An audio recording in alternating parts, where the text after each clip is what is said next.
this is Newsline. I am Michael Chigani. Tonight, Dr. Leung Chee Hong, a member of Chief Executive Donald Tsang's Executive Council. Now, Dr. Leung Chee Hong, thank you very much for coming on this show. You haven't been on this show. My pleasure. For you quite don't a like while. me. No, I do like you. Just haven't had the chance to invite you to come. Okay. Thank you for coming.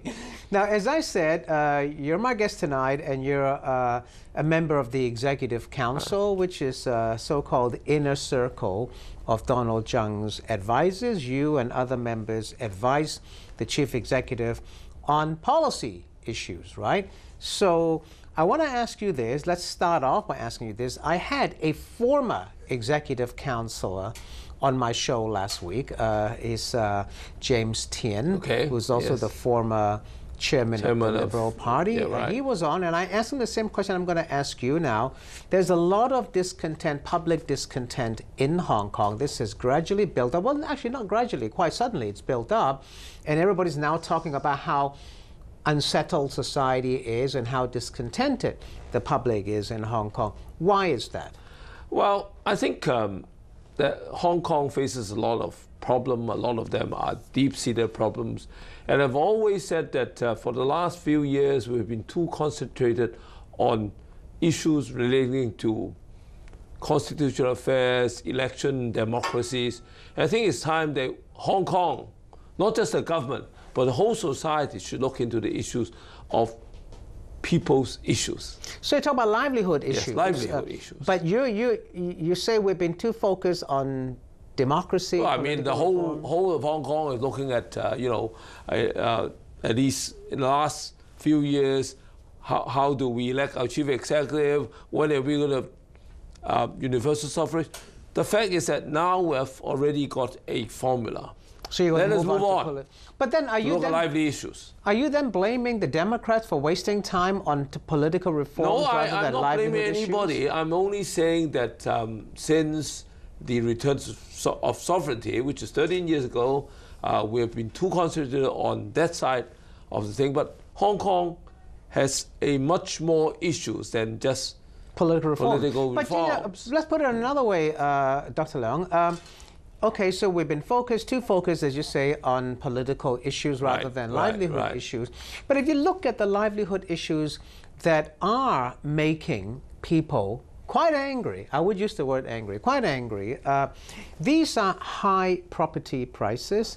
There's the wealth gap in Hong Kong, and now people are beginning to feel that we have a lame duck government in Hong Kong. We have had issues like minimum wage, as I said, high property prices, the power of the rich, the business elite.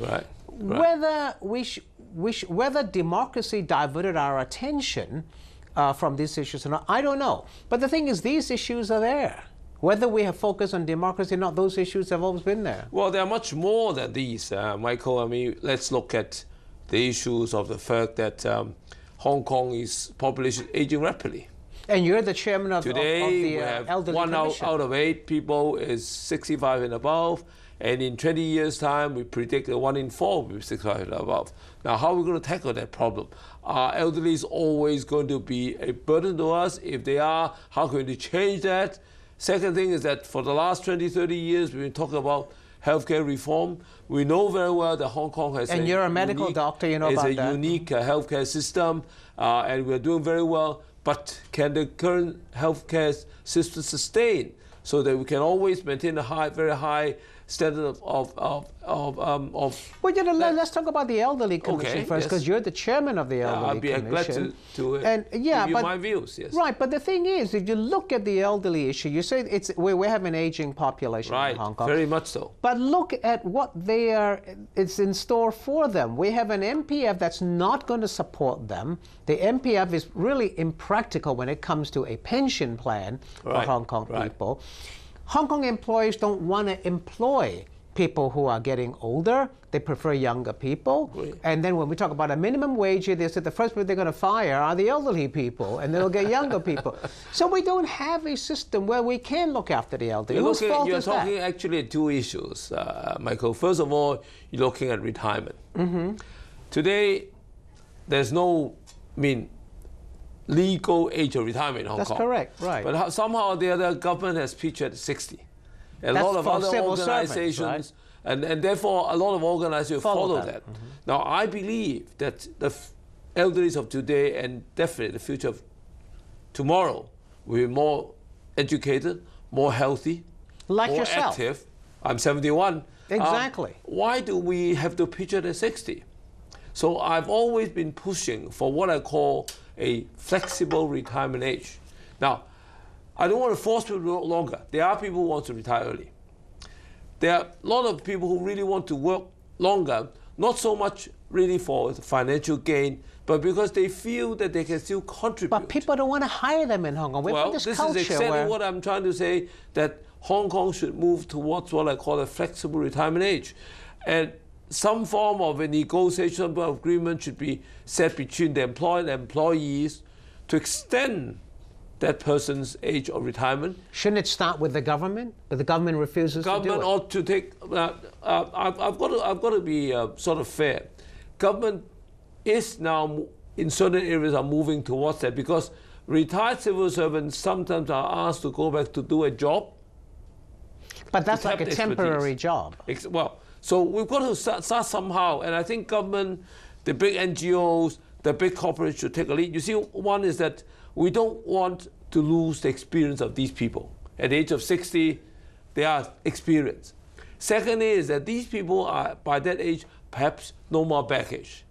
Their kids are grown up. Yeah, but the civil service is saying that if these guys don't go, they can't get promoted. Ah, I see. So somehow that we will work out a balance to see how we're going to extend these people's retirement age. At the same time, we do not want the young people to say that, look, you guys are blocking my development ladder. And of course, a lot of employers will say, look, if I employ a younger person, I'll probably pay less. Exactly. Now, we've got to balance this out. And I've always said that the way to do it is that, okay, this elderly, give him back a slightly sideways position, perhaps even lower salary. Ask him actually to bring up the young man to that particular using his experience. But that's one side of it. The other side is that people are retiring, and I've said to you, the MPF is just totally inadequate. The second thing, as I say, is that we really should look into the issue of retirement. Exactly. And I think we're looking at, when we talk about retirement, we look at a few issues. Money is important, and I'm going to come to that in a minute. But there are more than that. Retirement means to say a total change of lifestyle, a total change of your own daily movement, daily culture. It affects physically and mentally. Now let's go back to what you mentioned just now about retirement. I think retirement fund, a retirement plan comes all the way from yourself, your family, and the society. Now currently we have basically two issues in a retirement funding. One is that you have the MPF, which we call it a defined contribution. Right. I agree.